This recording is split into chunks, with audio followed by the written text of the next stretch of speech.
Hello.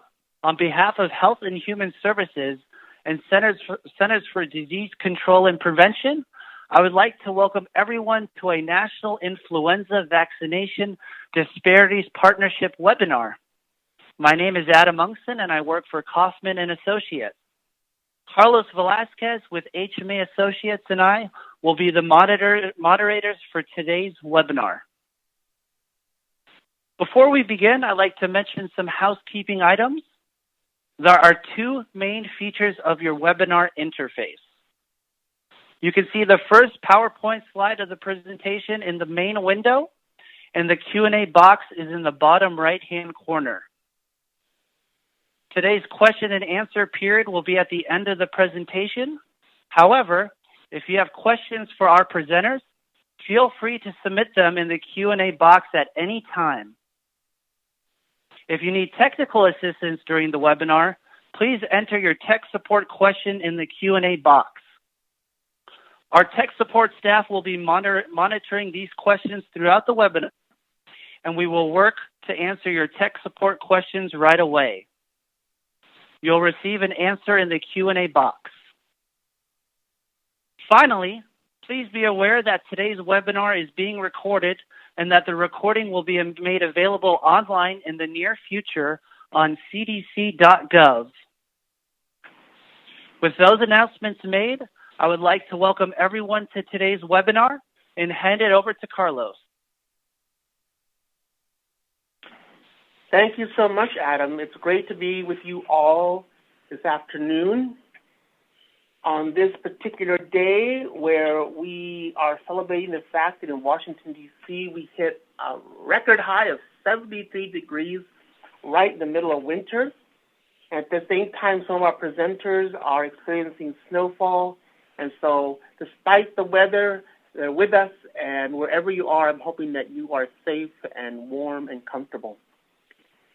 We have an incredible lineup of individuals with us today, including Anna Dragsbaek, who's the president and CEO of the Immunization Partnership in Texas, Diane Carroll, who is the director of the New Jersey Immunization Network, Mary Skau, who is the communications manager at Immunize Nevada, and Betsy VanDeusen, director of development and strategic partners with Immunize Nevada, and Libby, Massiah, task lead at Alliant Quality that is located in both Georgia and North Carolina. As part of our experience today, we have some key learning objectives. And they are to share lessons learned from experts working within immunization coalitions about mobilizing grassroots communities for flu vaccination promotion. We will identify effective media outreach strategies to broaden messages about the benefits of flu vaccination. And lastly, we will review tips on building collaborations with diverse organizations, immunization coalitions, and healthcare professionals to increase access to flu vaccines for uninsured populations. The first panelist that we will hear from is Anna, and Anna has been doing immunization work for quite some time, and we've been working with her as part of our partnership actually from the beginning. A lot of people don't know that the NIVDP was actually launched in Houston, Texas. And so when we get any opportunity to visit Houston, I am quickly reminded of the fact that the partnership was launched there, and it brings great excitement. And Anna, we have nothing but thanks to give you for all the leadership you provided, not only in your own state, but nationwide in relation to increasing vaccination, not only for the flu, but other vaccines. So, Anna, tell us a little bit about your organization and what you're doing to promote flu vaccination. Well, thank you, Carlos. We always enjoy it when you come to visit, and look forward to having you many times in the future. And I will just add, Carlos, that the weather in Houston today is in the mid-80s, sunny, bright blue skies, and just couldn't be a more picture-perfect day. I believe I will put my top down in my convertible this afternoon on my way home. So I'm sorry to all of you that are sitting in the snow, but that's how it is down in Texas. So thank you so much for your kind introduction. As you mentioned, I'm president and CEO of the Immunization Partnership. We do education and advocacy for immunizations across the state of Texas. And we primarily work through 7 local coalitions that are positioned all over the state of Texas. Texas is a big place. And so we find it most effective to work with local partners on the ground. And so most of our educational information is funneled through those coalitions, and then it is dispersed out into the community. And that's the model that we have used to promote influenza vaccine across the state. So with a partnership with Walgreens, there were lots and lots of different materials that were developed that were unbranded, and our coalitions were able to use those materials in their promotion of the flu vaccine this year. So that's it in a nutshell. I'm going to end there because I know you have a lot more people to introduce, and we can pick up the conversation later. Thank you so much, Anna. Our next panelist, Diane Carroll, we've been working closely for the last year, and it's been a pleasure getting to know you and the great work that you do in New Jersey. And when we first went to Trenton, where our partnership was launched specifically in that state, we were so impressed by the immediate connection that we saw amongst the grassroots leaders, those from the health department and various community clinics. And everyone thought that everyone knew each other. And in fact, not everyone knew each other. And to see that energy and excitement in the room was contagious. And Diane, you bring that same spirit and energy to the work that you're doing. Tell us more about your organization, the way you are promoting flu vaccination. Thank you, Carlos. We enjoy working with you as well. The New Jersey Immunization Network is a statewide coalition.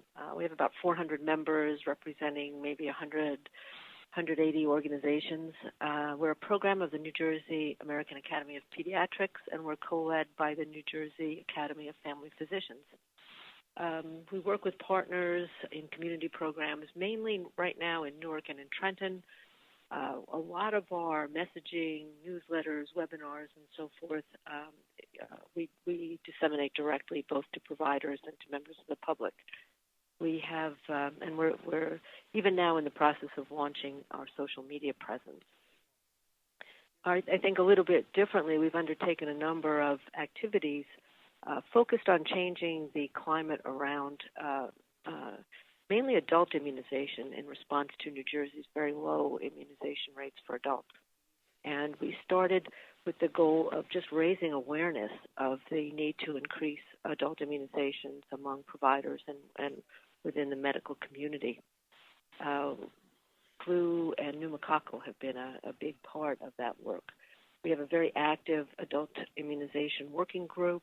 They provide outreach and visibility among pharmacists, internal medicine providers, OBGYN, nurses, nurse midwives, nurse practitioners, and those professional societies.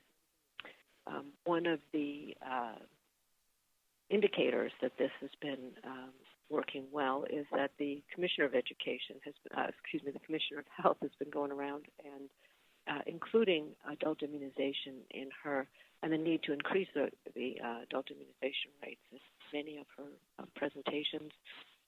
The legislature has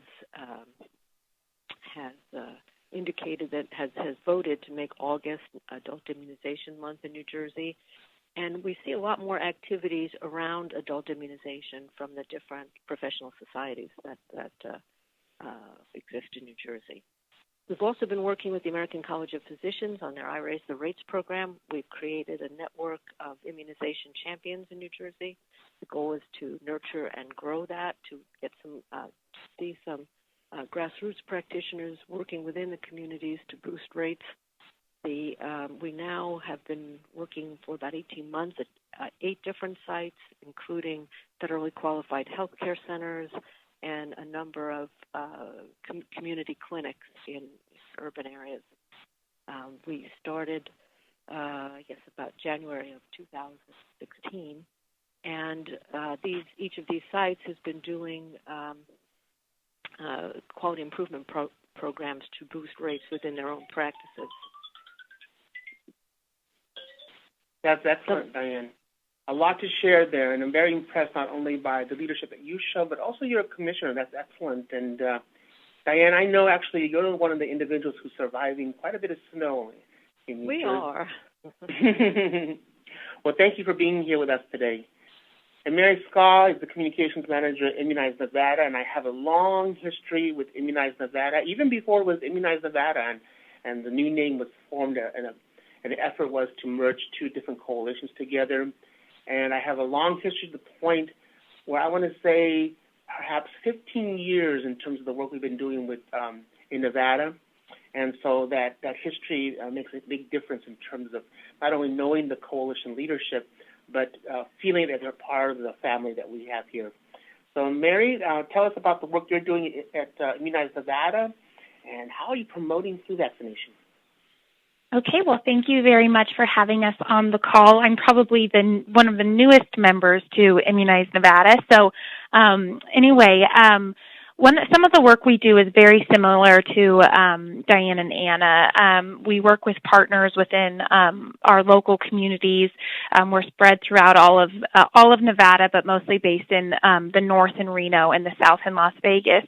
And so we try to work with our coalition partners to also distribute our information, and we provide a lot of educational outreach to healthcare providers and webinars for them to use.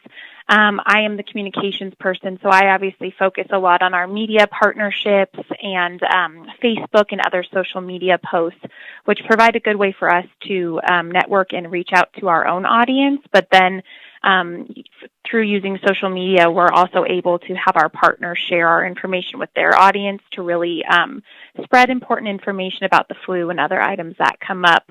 One fun thing that we've done this year to try to get the flu shot promoted is a partnership with both of our universities, the University of Nevada and the University of Las Vegas, and do a college flu competition. And so we've partnered with both athletic departments, and they've been really great to work with. They've been promoting the competition on their Facebook pages, at their football and basketball games.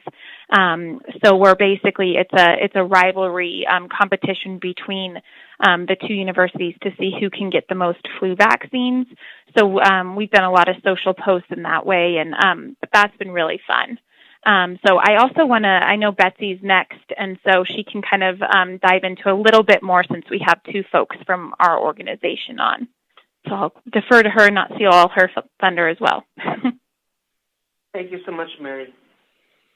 Betsy, the last time I saw you, you were pregnant and you had a wonderful little baby. And I believe you not only have a baby, but adopted a bear that we gave you as a way of recognizing your wonderful journey as a mother. How are you doing, Betsy? I'm doing great, thank you. And yes, just so everyone knows, Carlos had come out for our Flu Heroes, not this past year, but the year before, and had given me a stuffed panda bear in honor of the baby panda that had just been born in Washington, D.C., and it is now my daughter's favorite toy. So we always connect on the panda. So Mary did a great introduction to Immunize Nevada, and we are statewide, and we have over 100 partners in our coalition, and we're making new partners every day, which is really exciting. One of the things that I focused on this past year was our Flu Hero Awards. We were looking for a way to bring more recognition to those who are doing the work, but then also drive home the importance of the flu shot, and we thought, what better way to give out awards? So it was actually really successful. We recognized 6 people. We received over 30 nominations, which was exciting that people were excited to nominate others for the awards. And then we held 2 events, one in northern Nevada and one in southern Nevada, and we had probably about 60 people attend the events, and we were able to give out awards and really recognize those people that had gone above and beyond. And I think that that's really important. It's an important message to, not only let the rest of the state know that this is important enough of an initiative to give an award out to someone for it, but also to recognize those that are on the ground making a big difference in that effort. Excellent. Thank you so much, Betsy. And I'm so glad that both the baby and your panda are doing well. Libby, I just recently met you and become much more aware of the work you're doing in Georgia. And when we had a conversation, I was so fascinated by your comment about there being 2 Georgias. And it made me think quite a bit, and I thought to myself that in many ways, that's also true in Nevada. There's Reno and Las Vegas and everything else. And so suddenly it dawned on me that there's a parallel universe there in terms of Nevada and Georgia having a large rural area as well. So Libby, tell us a little bit about your work with Alliant Quality and the 3 coalitions you belong to and work with, and how you promote flu vaccination. So there's probably a lot of 2 states. I lived in Arizona, and I think there were 2 Arizonas also. The 2 Georgias is actually an initiative here that helps promote health care equality in more rural areas. But I am the immunization task lead with Alliant Quality. We are a quality improvement organization for CMS, Medicare. I participate in 3 coalitions, really. Part of the leadership team with the Georgia Immunization Coalition. I'm a member of the Everybody Counts Coalition, which is in the Savannah, Georgia area, and is the oldest coalition in Georgia. And kind of the organizer of a micro coalition for healthcare neighborhood. I call it a micro coalition that calls themselves the Stewart Health Resource Committee. And when we talk, that's really the coalition that I kind of like to talk a lot about, because it is a pilot program and it seems to be doing very well. So each of these coalitions function kind of at a different level. Stewart Health Resource is a very, very grassroots, geographically focused working coalition or committee, and they are active immunizers who, or many of them are focusing on actually increasing the immunization rates in their smaller rural county. The Everybody Counts Coalition in the Savannah area probably started out a lot like that, and they've grown to a larger coalition, but they still do a lot of hands-on activities and promote hands-on activities, as well as having a lot of educational opportunities when they meet. And then the Georgia Immunization Coalition is a higher level coalition made up of state level participants. The state immunization office is there, the state level organizations like the Georgia's Association of Pediatrics participates, the state OBGYN and so forth. So depending on which coalition we're talking about, we're doing a lot of different things. But like I said, I really wanted to focus more on the activities of the micro coalition.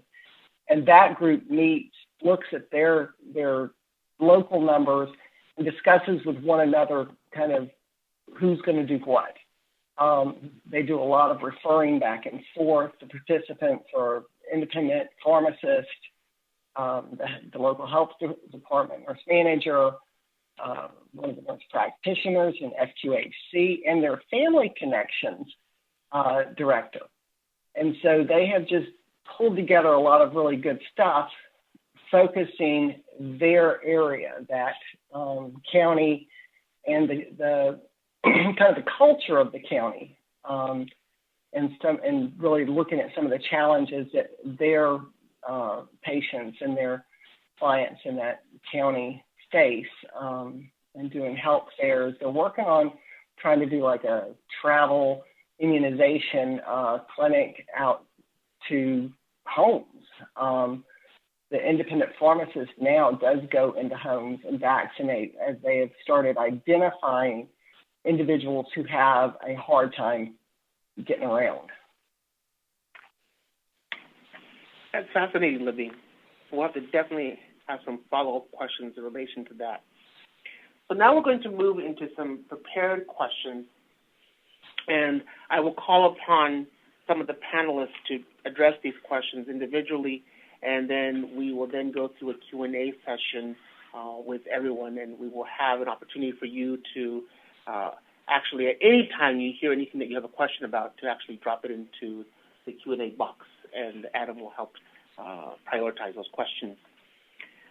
So the first question, as a coalition leader, what is one of the biggest challenges you have faced in promoting flu vaccinations with hard-to-reach populations? And I'm going to have Anna address this question first. Anna? Okay. Thank you, Carlos. Well, so to be clear, the Immunization Partnership is not actually a coalition. We do mentoring of coalitions. And so we don't run one ourselves, but we help other people run their own coalitions. And I would say that most difficult, one of the biggest challenges that we face in that is that, let's face it, a hard-to-reach population is a hard-to-reach population. That's compounded by the fact that in Texas we have such diversity. We have it's one of the most diverse, culturally diverse places in the United States. We have people from lots and lots of different places here. We have rural communities. We have urban communities. We have sparsely populated areas and densely populated areas. We have the desert. We have mountains. We have, you name it, it's here. And so I think the most challenging part is that, each one of those communities needs outreach in a slightly different manner, and one size does not fit all. And so it is being flexible and being adept at knowing what messages will reach certain communities, and how to tweak that message depending on who you're talking to, I would say is one of them. And there again, I go back to, the model that we have is that we push the materials out, but the local community is the one that actually implements the message. And we've given them a lot of media training and outreach training so that they can start to discern for themselves what is going to work in their particular community. To use an example, in the African American communities, there's a very strong hesitation around immunizations, particularly the flu vaccine.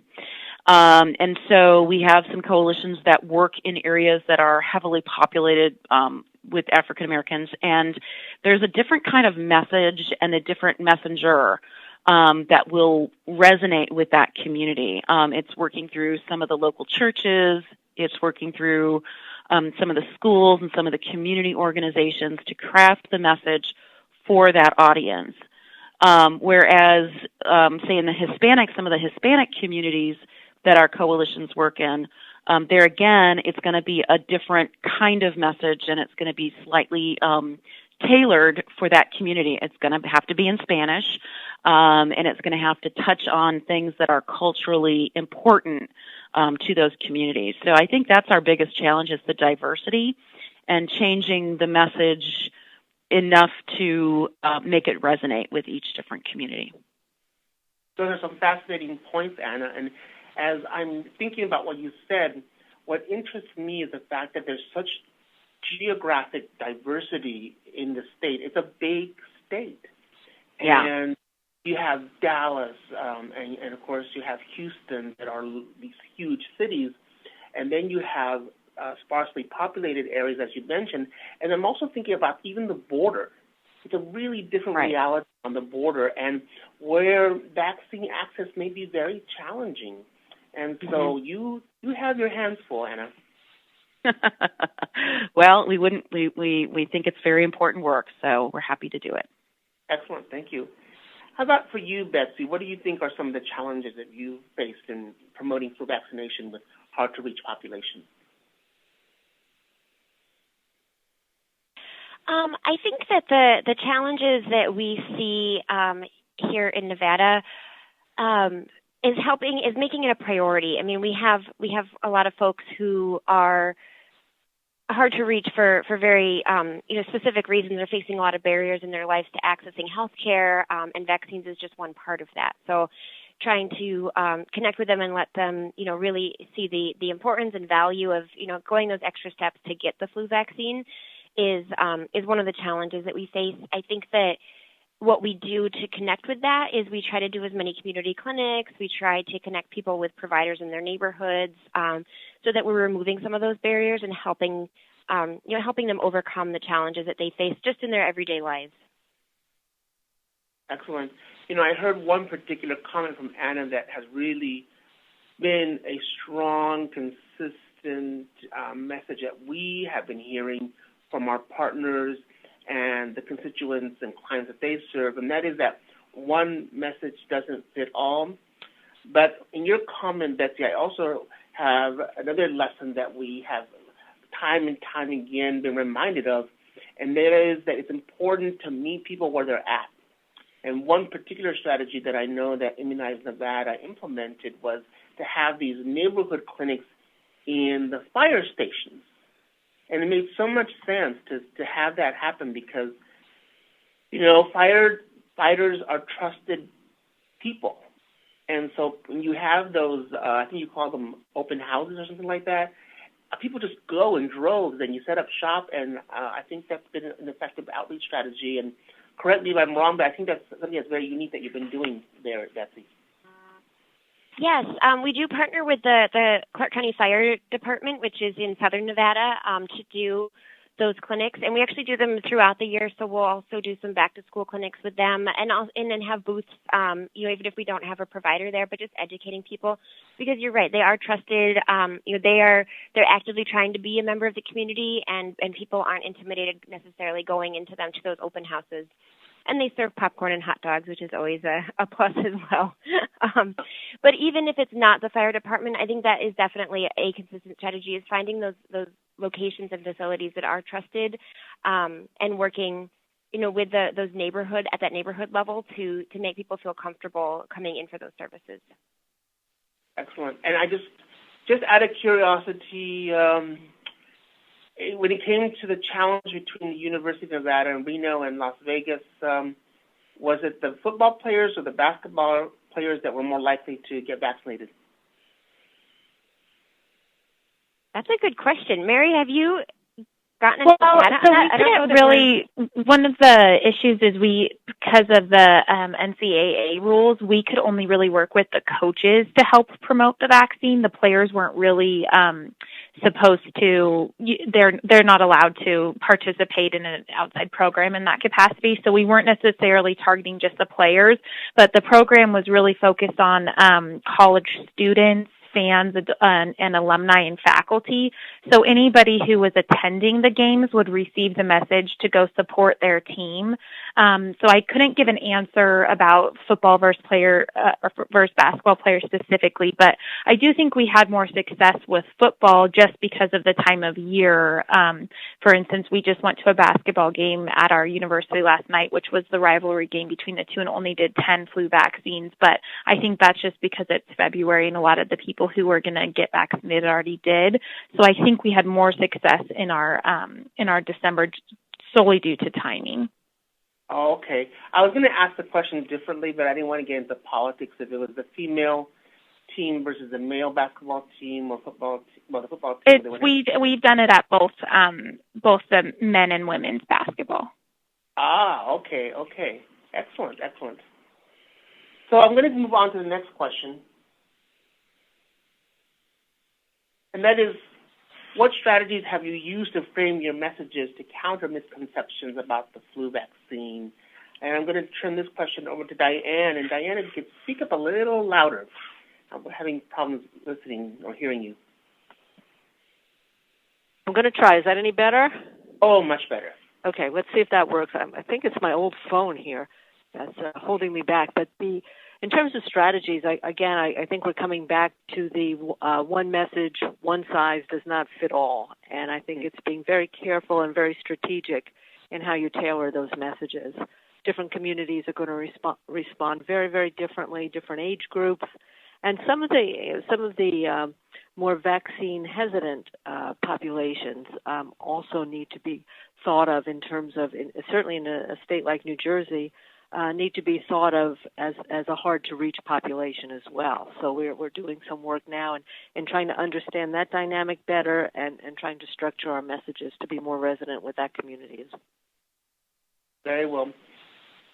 Anna, I know that you have to do a lot of organizing and you have to work with a lot of communities that are diverse and even some decision makers that carry those misconceptions. And so how do you counter those with people who have power and are decision makers when they don't want to support vaccination? Well, there is, like anything related to vaccines, there's a lot of myths that need to be dispelled. And so we have different information available depending on who the audience is. You know, what we have also found is that sometimes it's not us that should be delivering the message. Sometimes we need to work with someone in the community who's trusted and knowledgeable, who has the credibility in that community in order to deliver the message. And, you know, that no matter what population you're talking about, we have found that people care about their families. People care about other people around them. And so always keeping that in mind, that people are ultimately, you know, very altruistic towards other people around them. We found that to be a very effective way to frame the message. But like I said, sometimes it's not us who should be delivering the message. It's somebody else from within that community or someone in the community who has a lot of credibility. Absolutely. That's an amazing point. And again, we've heard that over and over amongst our partners, the clients they serve, and we have identified that as a lesson learned, that relationships matter. And so building those relationships, identifying those trusted messengers is key to getting people to not only understand the benefits of flu vaccination, but then make it a routine practice every year. So thank you so much, Anna, for the insight. I'm going to turn next to the next question. What 2 tips can you offer to broaden the collaboration with grassroots organizations to promote flu vaccination? I'm going to ask this question of Libby. What tips do you have? The first one is find that person. There is one person to find, and they will know the rest. I started with a small group that I'm working with in Stewart County. I went to the nurse manager. I knew her. She took me to Family Connections, and from there, between the two of them, it went. So that's the first thing. Is just if you're developing any kind of a coalition or any kind of an outreach, finding that one person and that person that can get you to the rest of the people. The next is do something. When you're meeting with people who are doers, who want to do, they get very frustrated with just meeting and meeting. So limit those meetings to planning and reporting out. And past that, you know, have those goals that allow them to go out and do. Yes, that's so true. And, you know, people get involved with a variety of causes. But again, it's that whole idea that not so much the cause, or people doing things for causes, but more that people are doing things for other people. And again, it's back to that whole notion that relationships matter. Thank you, Libby. Mary, how about for you? Any tips to broaden collaboration? I think we had similar tips about really finding a champion and making sure that you're supporting them and providing them all the information that you can. Another idea is just with, you know, through utilizing other partners, is just to make sure that they're excited about the information that you're giving them and that they have fun materials. We do flu posters every year that have these kind of funny little flu germs that say wash your hands. And I've actually recently gone into some federally qualified health centers in our area, and they've been up all over. So just kind of, provide people an opportunity to make the flu something kind of more interesting to talk about. I mean, I think one of the challenges is that it's a recycled message every year to get your flu shot. So I think trying to find ways to make it more unique each year, whether that's through making fun animations or a different message or a different partner you're working with. Excellent. And I actually love those flu germs. I have a photo that I took of them, and I have them with our partners. And there are two things about that particular campaign and effort that you undertook in Nevada. One is that it was a collaborative effort of working with a small business, but that small business really took to heart what you were doing in relation to that social marketing effort. And it'd be great to hear a little bit about how well that business collaborated with you, but also that you did thank them publicly. And I think oftentimes when we work with partners, we forget the power of recognition. Can you talk a little bit more about what you did there? Are you talking about just with the group that developed the promotional materials? Mm-hmm. The Estepona group? Yeah, well, I mean, I might be a little bit just because I started in July, but I know that we've been working with them for a while, and we're constantly thanking them through social media aspects, or we have a silver syringe award ceremony that we do to recognize partners for all different types of things each spring. So we recognize a media partner or business organizations that are really supportive in our goals and help us in collaboration. And we also, as Betsy mentioned, the flu heroes that we had done in the past and done this year. We also recognized our groups like the Estepona Group, which is the advertising agency that has helped us develop the materials. And they've actually become really big proponents of vaccines themselves, and I'll see them out socially, and they'll say, oh, I told my son the other day, said this in class about how important the flu vaccine is. So they've kind of, through our relationship with them and them being a part of the work, they've been really great ambassadors for us as well.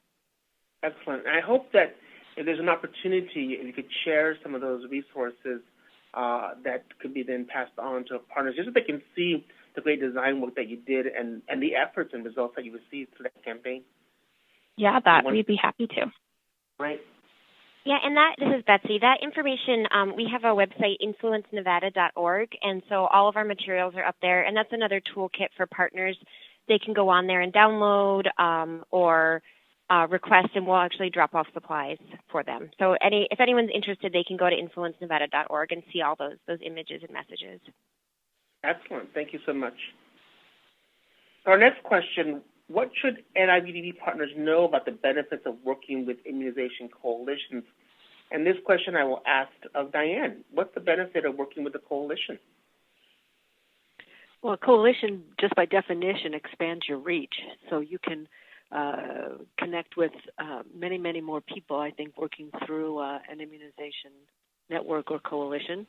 You can, I think exchange of ideas is very important, too. I think it's really know what's worked in certain communities, both in terms of programs, in terms of materials that resonate with a particular group. It also saves a whole lot of money being able to do that. Excellent. And what benefits can you identify, Betsy?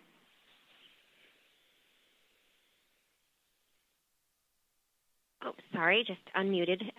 I think that, really, and we have to remind this of ourselves internally, Immunize Nevada has 8 staff members, and sometimes we get caught up in doing programs ourselves without the benefit of our partners, and I think that we really need to always look at that. We don't necessarily have to be involved in everything, but it would be better if we could engage and empower and motivate our partners, and then they'll come up with ideas and they'll come up with initiatives on their own, and we can just be here to support them.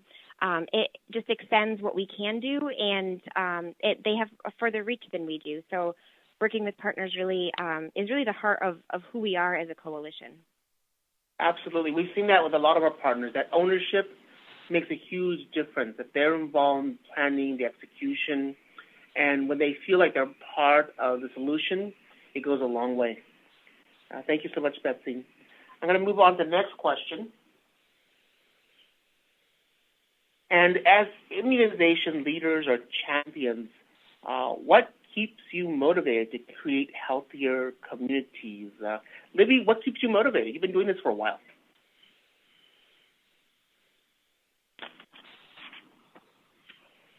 Well, after I find the mute button, I have been in the immunization world for a while. And, one might say, after all, that's my job. But really, I'm part of a community. And I'm part of layers of communities, actually, from my immediate neighborhood to my town or city and state and so on. And we all are. And we're in this field to help improve health. So doing so in a community makes sense. And it allows for those who live in that community to focus what's needed and important to that community. That's really kind of what energizes me, is to help those in their community find their way and watch them just blossom into a working, functioning a group that's working and moving forward to improve where they live and where they are. Excellent. Thank you, Libby. And Anna, I've seen you speak a couple of times on stage, and not only am I curious about what motivates you, but you have an amazing power to motivate others. So let's start about what motivates you. Oh, well, thank you so much, Carlos. I think it all goes back to my experiences when I lived in Africa, and I saw communities that really had no public health services whatsoever. And I saw how important it was to mothers and to families that their children were immunized. And so that really left a very profound impact on me. And that was where I first got my love for vaccines and my commitment to vaccines and public health. What keeps me motivated now is knowing that it makes a difference. I see it in my family, in my friends, in the community at large. They are, doing more and more with the flu vaccine. I know families who didn't do it before and do it now. We have a lot of sad stories about what happens when you don't immunize, and unfortunately, that's a motivator as well, because there's just too many people around who have lost family members to the flu. So that keeps me motivated as well. But just knowing that it does make a difference and our work has an impact. Now, that impact a lot of times is invisible because we're preventing things from bad things from happening. And so it can be a little bit hard to grasp onto at times, but I think it's really important that when we see a healthy, happy person, really making the most of life and doing all the great things that people do, that we stop a moment and reflect that, that person could have been the victim of the flu or some other vaccine-preventable disease. And the fact that they're not means that we're doing our jobs. So I want to encourage everybody who feels like, their work is maybe undervalued or is difficult to quantify, that just take heart. Your work does make a difference. It is important work that we do, and people are happy and healthy, and they don't know that they have us to thank, but that's okay because we know that. Oh, wonderful, wonderful words, Anna. And Betsy, I have known, as I mentioned, your organization for a long time, and Heidi, your executive director, has been a strong ally to our partnership and the work we've been doing for many, many years. And what motivates you? I know you've got a great leader with Heidi, but what keeps you going? And because you do such great work. Well, thank you. And yes, Heidi is an incredibly motivational leader. But I think, personally, it's those opportunities when I get out in the community and I'm at a clinic and I'm talking to a mom or a dad, and they're so appreciative for that more information we're giving them. Or, we see these families that are waiting for hours, have traveled for hours even to get there, and then are standing in line so excited to get their kids protected. It makes me realize if they're willing to go to all of that, what else can I do to help them? And even in our rural communities in Nevada, I love getting out there and just talking to people and see how appreciative they are that we're, paying attention to them and helping them get services in their area. So I think it's that if I'm ever feeling, a little down or need some extra motivation to keep going, it's, that every time I get out in the community, it just gives me a boost. Excellent. Thank you. And Diane, what keeps you motivated? Well, I have a new grandson, and I think that's motivation enough for anybody. And it's interesting seeing my daughter's in public health and seeing the care she takes and the knowledge that she has to make sure that everybody around the new baby is immunized and so forth has really been a real boost of motivation. But I think, as the others have mentioned, it's talking with people, it's seeing their interest in the subject, it's seeing their interest in protecting their health, their community's health, and I think the fact that it's also a very immunization is a very interesting subject. There's so many different layers that have to be penetrated in order to get success in any particular community. So it's vastly interesting. Excellent. Thank you. Now I'm going to turn it over to some questions and answers. You can always drop your questions into the box there, and Adam will forward them to me. I have a question for Anna. One of our participants is asking about the products, or you call them, I think, evergreen products from Walgreens. Can you tell us a little bit about those and if they're available? Oh, sure. So Walgreens, and I'm not sure if they're available nationwide, but Walgreens here in Texas came up with a whole advertising campaign around the flu shot. It's very Texas-centric. So, a cowboy in his boots, don't sit on your spurs, get your flu vaccine. Different kinds of little kitschy, like Texas sayings, which, we just love that down here. So they did make it available to anyone in the state who wanted to use it. It's an unbranded material, so Walgreens does not appear anywhere on the materials, and they even made the materials are such that you can put your own logo onto them, so you can actually brand their materials. So it was a really good opportunity. I think it speaks to the importance of partnerships, especially corporate partnerships. I mean, certainly Walgreens has more reach than we could ever have. They've got a bigger, advertising department, and they've got, a lot of expertise that we couldn't touch. So it was a great partnership to be able to leverage those materials and ready-made. We didn't have to come up with any of the stock art. We didn't have to come up with any of the ideas. It was really on message. So if your state does not have that opportunity with Walgreens, I would suggest speaking with them or some other commercial provider to see if an arrangement like that could be set up.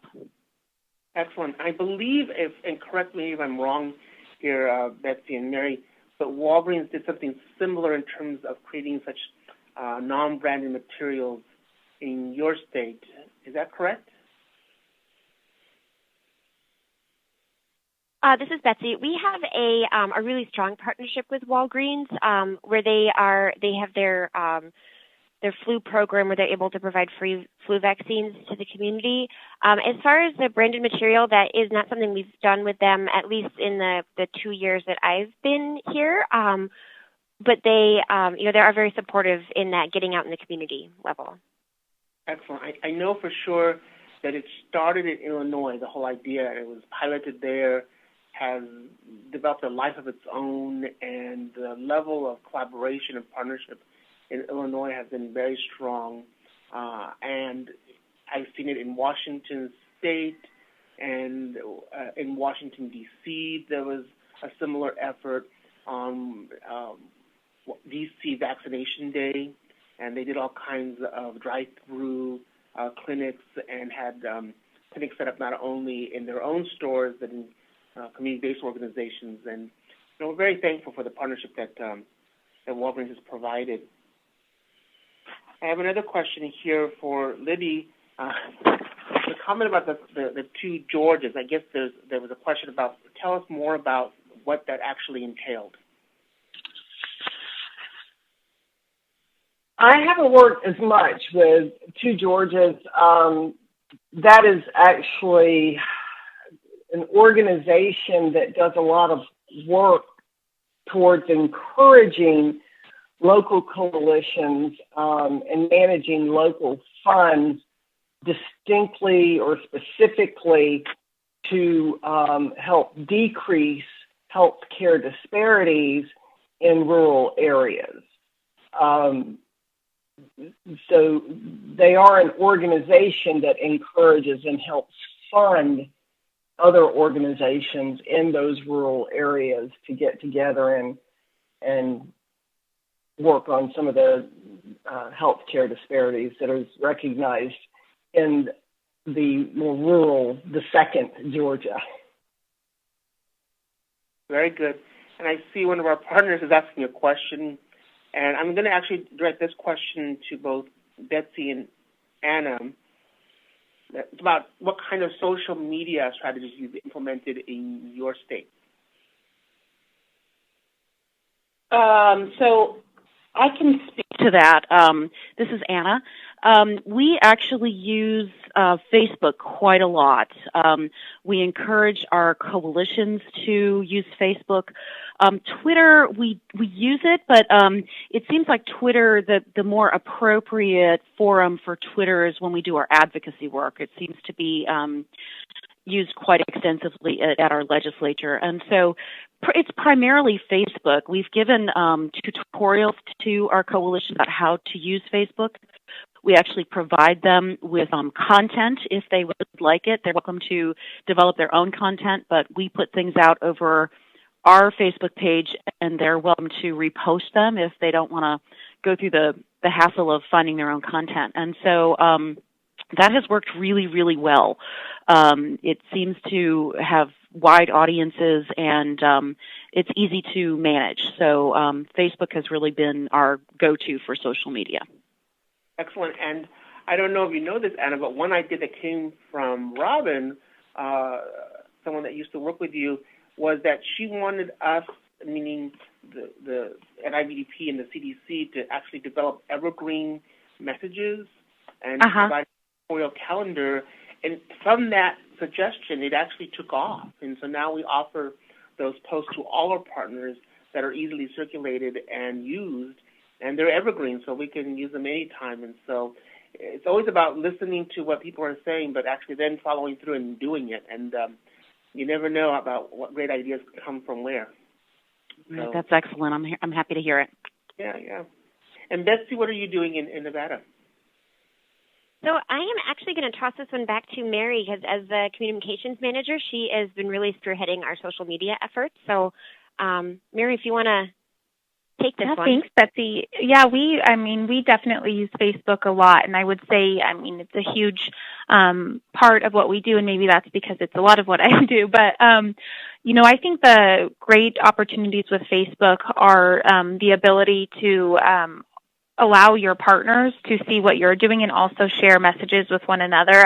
We can support other partners through our Facebook as well. So, for instance, there was a new federally qualified health center that opened, and so we shared their information on Facebook and promoted them, but they also had our flu vaccine or our flu stickers up there, so we got to kind of cross-promote one another. So it allows you to reach their audience as well as ours, and kind of is a real great visual representation of how we work together when sometimes people are a little bit confused about some of our work. Another thing that I think is neat through Facebook is the ability to, as we were saying, the messages that we do each year related to flu can, it's the same message, get your flu shot, but for social media, you can kind of find fun ways to do different campaigns through visuals or use different language to try to say the same thing and provide different types of urgency for folks. So again, Facebook is a large way in which we reach partners, but it's all and our community. But we also do use Twitter, and I would agree Twitter is a little bit more of a newsworthy for our advocacy and other things as well. So yeah. Very good. I have a question, and I'm going to shorten the question. Anna, I'm going to direct this question to you. How do you deal with doctors who are hesitant about recommending vaccines? Oh my goodness. Well, fortunately, it's very very few and far between where to find physicians who are hesitant about vaccines. We do have a few here in Texas, like I'm sure every state has a few. I really see our role as working with subject matter experts and people who are committed to vaccines. Having said that, if we encounter a physician who is not enthusiastically recommending vaccines, I have several doctors on my board who have strong ties in the community, and oftentimes I will leave it to them to address some of those concerns as in a peer-to-peer manner. We all we all have professions that we're proud of and that we've accomplished a lot in. And sometimes it's a lot more effective to have someone else from inside the profession speak to someone who's kind of not practicing medicine or law or whatever it is in the same way that is recommended for the community. So, like I said, luckily those are few and far between, but they are out there, and we just have to use their own in-baked or internal systems of the profession to address those issues. Very well. Thank you so much. Not an easy one. No, it's not. I have another question. I'm going to have Diane answer this question. Any successes in terms of promoting flu vaccination in the workplace? One of the areas that we've been working on is immunization of healthcare workers, and that's been a challenge. In New Jersey, our healthcare worker immunization rate is fairly low as compared to the national average, and it's certainly far below the Healthy People 2020 goal of 90%. So we did a special outreach with that by reaching out directly to hospital administrators, preparing a toolkit that they can use in implementing policies within their own institutions. And we've also done webinars for employees of hospitals and other organizations.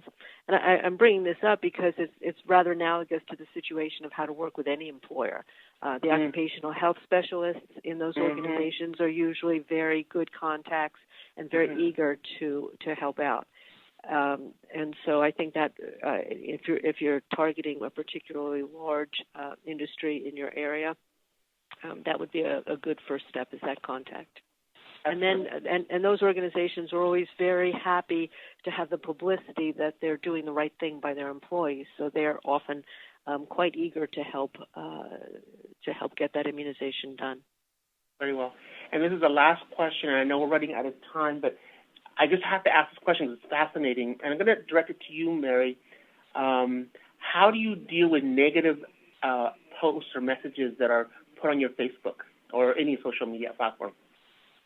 So I would say that kind of depends on how negative the post is. I mean, some of the times that people are clearly just kind of trolling us, we can kind of tell because they go back to pictures from 2 years ago that we've posted and kind of say offensive things. So we normally, when we know somebody is just trying to instigate us, we don't really respond, and we just kind of, hide their post from our page. But we try not to do that because we do still want to find an opportunity to talk with people. So for when, people will say things about the flu shot causes the flu, we usually just try to do a response back to that with some kind of information, something that we can link to that gives them valid information. And I think one way that I learned to do that recently was also not just to go back to the CDC information, not that that's not great, but some people who have more kind of conspiracy theory minds about immunizations aren't necessarily going to appreciate a link back to a government agency. And so sometimes finding our partners who have written information about the importance of, I'll just use HPV, for instance, we work with the Cancer Coalition, we can link to a lot of the work that they've done. If people have questions about various vaccines. And then if people begin to continue to, if the person was really also intending to just kind of troll us, we usually just don't respond after one time. So we don't want to completely get in a he said or, a two-sided argument when we're, feel like we're on the side of facts, but we certainly want to make sure that if somebody has an interest or concerns, that we try to address them with a good resource. Oh, wonderful. Thank you so much. We don't have time for all your questions, and I do apologize for that. Some of you have put some beautiful comments, very complimentary comments, and I'll make sure that all the presenters get those comments. And some of you have posted resources or made comments about your own work, and so we'll follow up with that, and our hope is that we can actually post those resources after this call, as well as if you can give us more information about what you're doing, we'll be more than happy to share with everyone on this call. Adam, I'm going to turn it over to you now. Yes, thank you, Carlos. Thank you, everyone. In closing, I would like to remind everyone that today's webinar was recorded and that the slides and recording will be made available on the NIVDP partner page at cdc.gov. Thank you again for joining today's webinar. Our session is now concluded.